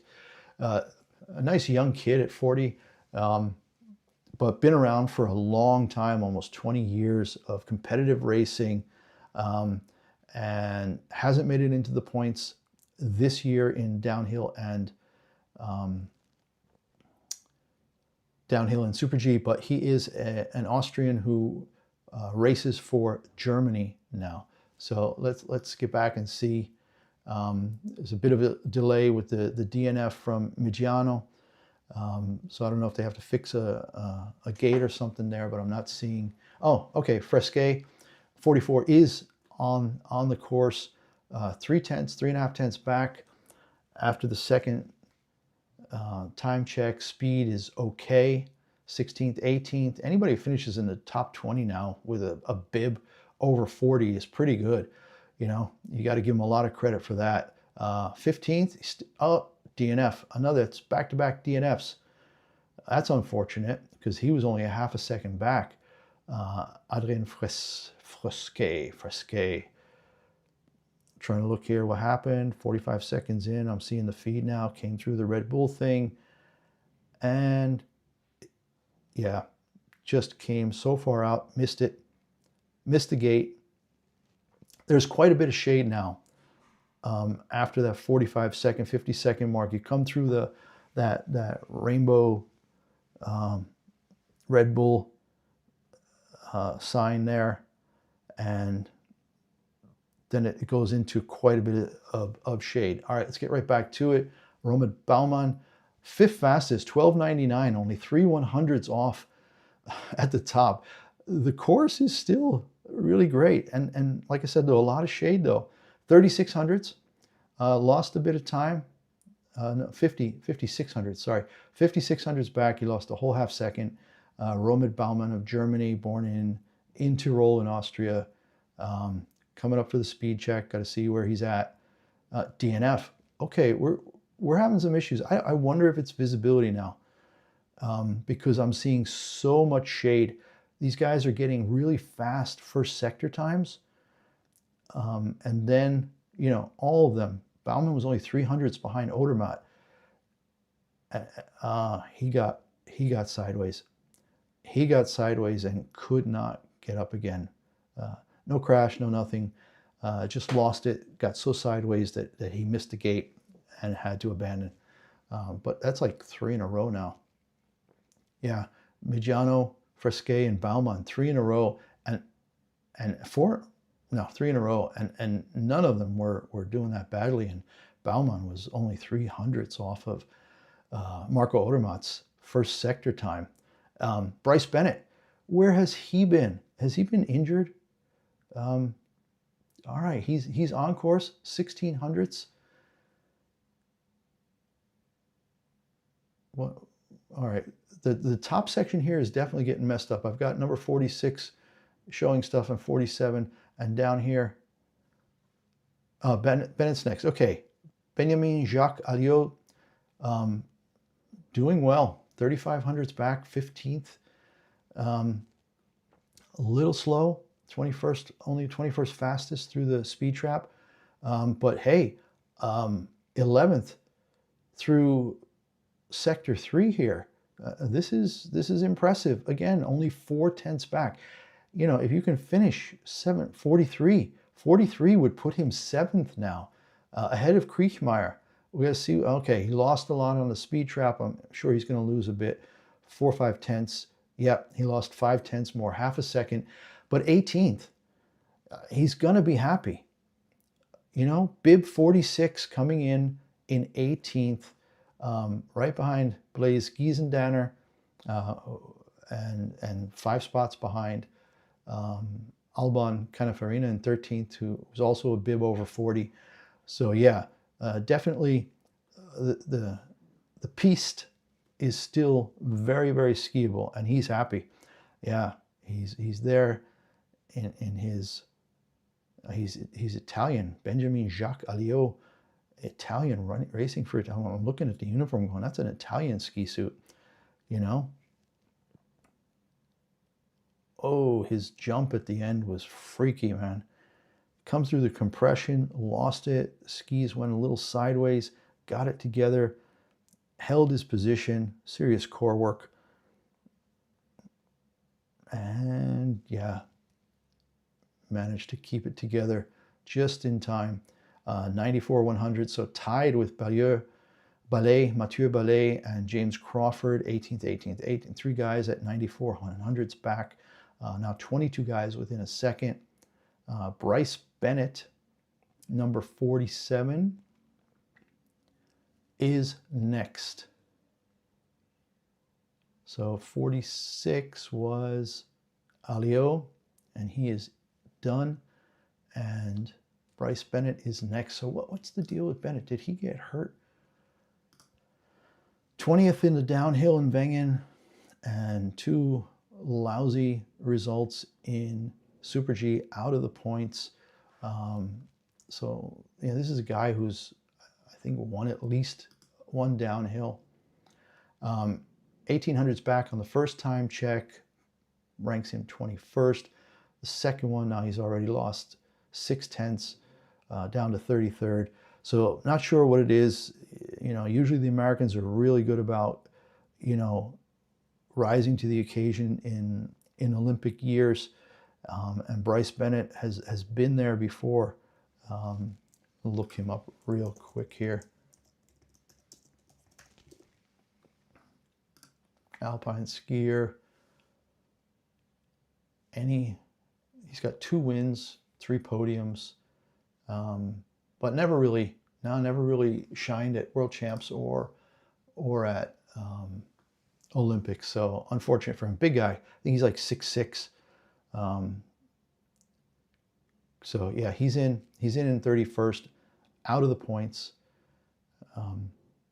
Gonna watch 3 more guys here up to number 50, and we'll end with Sam Morse. Sam Alphond is 51. He's the son of Luc Alphond, a famous French ski racer who's won this race before, I believe. But Leto is on the track. Decent first sector. First sectors are still doing well for a lot of guys, but he's not got it together after the second one.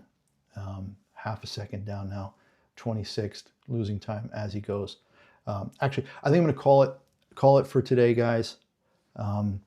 Definitely excited to do this. We're going to be back tomorrow around 11 a.m. European time, 5 a.m. East Coast, North America, 2 a.m. West Coast. Good luck. So watch it. Watch it tomorrow. We're gonna cover the same wave for the downhill, and yeah, excited to be doing the live streamings of the races as we get ready for the Olympics. 2 weeks, Team USA. Hopefully, at least on the women's side, we know we got some medals that we can expect. On the men's side, not so much. So take care for now, and we'll see you tomorrow. Bye now.